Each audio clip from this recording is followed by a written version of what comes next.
이재명이 딱 걸렸다. 장동혁 대표하고 거의 맞짱을 뜨는 그 수준으로 오늘 그 싸움이 시작이 됐습니다. 이것은 아주 선거 구도상 굉장히 괜찮은 구도죠. 장동혁 대표가 내부에서 이렇게 막 그 공격을 받고 하는데 그걸 떨쳐내기 위해서라도 이재명과 맞짱을 뜨는, 속도 말로 맞짱 뜨는 그런 구도로 몰고 갈 필요가 있습니다. 근데 그게 오늘 이재명이 먼저 시비를 걸어서 시작이 됐습니다. 일단 그 말씀 전해드리기 전에 국민의힘이 지금 이제 선거 체제를 발빠르게 갖추고 있습니다. 민주당보다는 늦었지만은 국회의원 재보선이 이제 14곳에서 치러지는데 그 중에서 이제 9곳 후보자를 공모를 합니다. 그 전에 몇 군데 했고 부산 북갑하고 대구 달성이 이제 추경호 의원이 출마를 하면서 국회의원직을 내놨죠. 대구 달성, 인천 연수갑, 광주 강산을, 울산 남갑, 경기 하남갑, 충남 공주 부여 청양, 여기는 정진석 전 의원이 출마할 가능성이 있고, 전북 군산 김제 부안, 제주 서귀포, 제주 서귀포는 원희룡 전 장관 이름까지 나옵니다. 자, 가용한 인력이 총 출동해야 된다는 말도 있습니다. 지금 9개 선거구에서 후보자 공천 신청을 받는다고 오늘 공고를 해서 굉장히 빠르게 이렇게 준비를 해 나가는 그런 모습을 보이고 있습니다. 일부에서는 계속 이 장동혁 대표에 대해서 이선 퇴진론 이렇게 이야기를 하지만은 이제 그 수가 굉장히 줄어들었습니다. 그 친한계 중에서도 배현진 뭐 이 정도만 계속 이야기를 지금 하고 있는 상황이고, 오늘 일부 또 언론에서는 계속 이제 그쪽으로 부추기는 매체들이 있습니다. 선대위원장 장동혁은 선대위원장을 안 맡을 거다. 공동선대위원장 안 맡을 거다. 그런 말도 또 흘리고 그 보도를 하고 했는데, 당 차원에서는 그런 것은 전혀 고려하지 않고 있다. 선대위 구성은 특정인을 배제하는 그런 것이 아니고 얼마나 당 자선을 효율적으로 배치해서 승리할까 그 시너지를 묶어내고 있다. 이렇게 해서 지금 장동혁 이선 퇴진론은 이제 그냥 일축하고 나가는 분위기입니다. 그리고 장동혁 대표도 지금 여러 가지 본인의 역할을 스스로 이제 찾아가고 있다는 역할을 자리매김하고 있다는 생각이 듭니다. 이재명 때리기, 오늘 언론에서도 그런 보도들이 나왔는데 이재명 때리기로 초점을 바꿨다. 뭐 일부 언론에서 그런 이야기들을 많이 하죠. 뭐 지방에서 장동혁 내려오는 거 바라지 않는다, 원하지 않는다. 그러면 좋다. 그쪽은 김문수 전 장관 여러 곳에서 명예선대위원장으로 이제 위촉을 하고 했으니까 뭐 다른 사람들, 그 사람들이나 나경원이나 이렇게 좀 대중성이 있는 사람들을 공동선대위원장으로 삼아서 내보내고, 장동혁 대표는 공동선대위원장이든 상임선대위원장이든 있으면서 원거리 사격을 하는, 그중에 특히 이재명의 안보 리스크 지금 심각합니다. 한미 동맹 관계가 미국에 8박 10일을 갔다 왔기 때문에 그 안보 리스크를 집중적으로 공격을 하고, 또 하나 사법 리스크, 장동혁 대표 본인도 법조인 출신이니까는 재판 재개를 해야 된다는 그 논리를 계속 제공을 하는, 원거리 지원을 해야 된다. 그리고 어쨌든 이재명을 이 선거판에 끌어내서 이재명을 끌어낼 수밖에 없죠. 잠시 후에 말씀드리겠지만 국정조사 청문회에서 이재명의 재판을 재개해야 된다는 그런 뭐 여론이 이제 확산될 겁니다. 그것을 이제 끌어내서 장동혁 대 이재명의 대결 구도, 이것을 만들 필요가 있는 것이죠. 자, 오늘도 장동혁 대표는 페이스북, X 여기를 통해서 SNS를 통해서 이재명과 민주당을 겨냥한 발언을 오늘도 막 쏟아냈습니다. 이제 본인이 할 역할을 찾았다, 이렇게 볼 수가 있죠. 자, 페이스북에 오늘 이런 글을 썼습니다. 원유를 실은 일본 유조선이 호르무즈 해협을 통행료 없이 통과해서 일본을 향하고 있다. 외교 천재 이재명은 어디서 뭘 하시나? 자, 직격했습니다. 일단 그 기사 내용을 먼저 보시겠습니다. 뉴스원 기사인데, 자, 이런 식으로 이제 그 본인의 위치를 자리매김을 해 나가야 된다고 봅니다. 장동혁 대표가. 이게 오늘 로이터 통신이나 그 일본 니케이 신문 이런 것을 보면은 일본 정유사의 이 파나마 선적 초대형 원유 운반선이 사우디아라비아산 원유 200만 배럴을 싣고 호르무즈 해협을 통과를 했다. 그리고 이란 국영방송도 그 이란 당국과의 조정을 거쳐서 호르무즈 해협을 통과했다고 보도를 했는데, 우리 배가 지금 거기 16척인가요? 그렇게 갇혀 있는데, 무슨 뭐 그때 그 전에 뭐 특사 보낸다, 이란에 특사 보낸다고 하더니 아무것도 못하고 있습니다. 근데 일본은 이렇게 이야기합니다. 일본 정부가 협상한 결과다. 통행료 지불하지 않았다. 근데 도대체 이재명 정부는 뭘 하고 있는 건지. 그래서 장동혁 대표가 이제 이재명을 향해서 직격탄을 날리는 거죠. 외교 천재 이재명은 어디서 뭘 하시나? 자기가 외교 천재라고 자파해서 막 그렇게 이야기를 하죠. 원유를 실은 일본 유조선이 호르무즈 해협을 통과해서 일본으로 향하고 있는데, 그것은 순수한 협상의 결과다. 일본 정부가 나서서 이란하고 협상한 결과고 통행료도 내지 않았다. 일본은 이미 이달 초에도 천연가스 운반선 세 척이 호르무즈 해협을 빠져나왔다.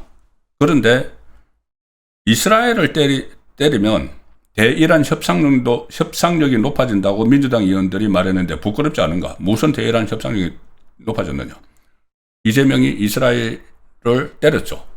갑자기 SNS에서 이스라엘 그 군인들이 전투 중에 전체 상황에서 상대방과 교전을 해서 사살을 한 그 내용을 가지고 무슨 아이를 무슨 고문을 했다. 이거 가짜뉴스를 퍼날랐다가 막 반발을 사고 했는데, 그것도 취소하지 않고 또 부덕부덕 또 그 다음 2탄, 3탄 막 날려가지고 전 세계 유태인들 1600만 유태인을 적으로 돌리는 그런 상황이 되니까, 그때 민주당이 그렇게 이야기했습니다. 이스라엘에 대해서 그렇게 하면은 이란이 우리에게 우호적으로 대해줄 거야. 이란하고 이스라엘 전쟁하고 있으니까. 그런데 무슨 그것은 한 라인을 만들고 어쩌고저쩌고, 이게 우리 배는 한 척도 못 나오는 상황에서 이 일본 배는 호르무즈 해협을 빠져나오고, 그러니까 이게 정부의 무능이죠. 이재명 정권의 무능이죠. 그 부분을 장동혁 대표가 직접적으로 때리는 겁니다. 그리고 특히 지금 한미 관계 정말 우려스럽습니다. 저는 이거를 제일 걱정을 하고 있습니다. 한미 관계가 지금 최악이고, 그런 문제를 장동혁 대표가 이제 국민들에게 알리면서 해 나가야 되는데, 우라늄 농축시설 소재지 평북 구성에 있다. 정동영 그렇게 이야기해서 미국이 대북 정부 공조를 제한을 하는 일도 있었고, 브런슨 주한미군 사령관이 안교백 국방부 장관을 두세 차례나 찾아가서 사실상 따지고 이런 상황이 돼 있습니다. 그러니까 그리고 공화당 하원 의원 54명이 이 강경화 주미 대사에게 미국 기업 표적 공격을 멈춰라 이렇게 공개 서한까지 보내고, 상당히 지금, 그리고 거기다가 브런슨 사령관이 미국 상원 군사위원회에 가가지고 전시작전권 전환 문제를, 이거를 어떤 정치적 편의주의가 앞서면 안 된다. 정치적 편의주의가 조건을 앞서면 안 된다. 이 전시작전권을 전환을 하려면은 조건들이 있죠. 연합방위 주도를 위한 한국의 군사적 능력이 배가돼야 되고, 포괄적인 북핵 대응 능력이 있어야 되고, 이런 것들이 있습니다. 그런데 지금 이재명 정권에서는 그거를 염두에 두는 게 아니고 정치적 고려만 한다. 그렇게 미국 상원에서 주한미군 사령관이 지적을 했는데, 바로 이재명은 우리나라가 한국 전 세계 5위 이 국방력이 있는데 왜 외국 군대에 맡기느냐, 이런 식으로 또 바로 나왔습니다. 재래식 무기가 5위라는 거지, 그 재래식 무기 북한 핵 한 방에 끝나는 겁니다. 그래서 저희들이 미국에 의존을 하고 있는 거죠. 핵 우산 속에 들어가 있고. 그런데 그런 것은 전혀 이 국군 통수권 잘하는 자가 전혀 생각을 않고 마치 국민들에게 자주 국방이 최고인 양, 그 현실적으로 그게 주한미군의 전쟁 억지력을 행하고 있죠. 어쨌든 이제 그런 문제를 이재명의 인식이 그러니까 한미 관계가 지금 상당히 틀어져 있는데, 오늘 이재명이 무슨 비교섭 단체 그 의원들을 만났는데, 장동혁의 최근 이제 미국 방문, 좀 논란이 되고 있죠. 장동혁의 미국 방문은 이 시점상 저는 적절했다고 봅니다. 한미 관계가 이렇게 완전히 털리고 있는 상황에서 보수 정당 그리고 한미 동맹을 최우선 가치로 두는 그 정당의 대표로서 가서 미국 조야 사람들을 만나야죠. 물론 가서 트럼프 만나면 제일 좋고 루비오 만나면 또 좋고 하지만은 일단 그러지는 못했다고 하더라도 이 그 방미 자체를 가지고 무슨 뭐 도망갔느니 이렇게 하는 것은 완전히 프레임이죠. 이제 그런 게 있으니까 이재명도 오늘 한 발 걸쳤습니다. 그 장동혁 대표의 방미를 갑자기 비난을 했습니다.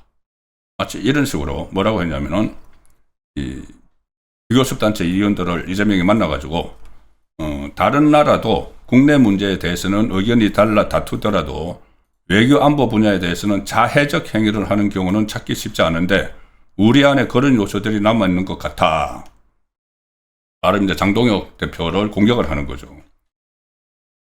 외교 안보 분야에 대해서 자해적 행위를 누가 하고 있습니까? 그렇게 또 그 말씀 드리면 기니까 그것이 장동혁 대표를 공격을 합니다. 뭐 국내 상황도 매우 혼란스러웠지만 그건 우리 자체의 힘으로 이겨나갈 수 있는데 대외 환경이 악화되는 문제는 우리만의 힘으로 쉽지가 않는데 대외 관계에 있어서는 공적인 입장을 가져주면 좋겠다.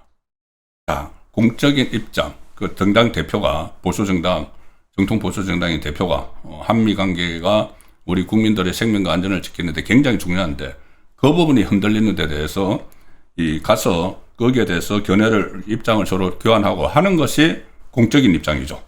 대외 관계에 있어서.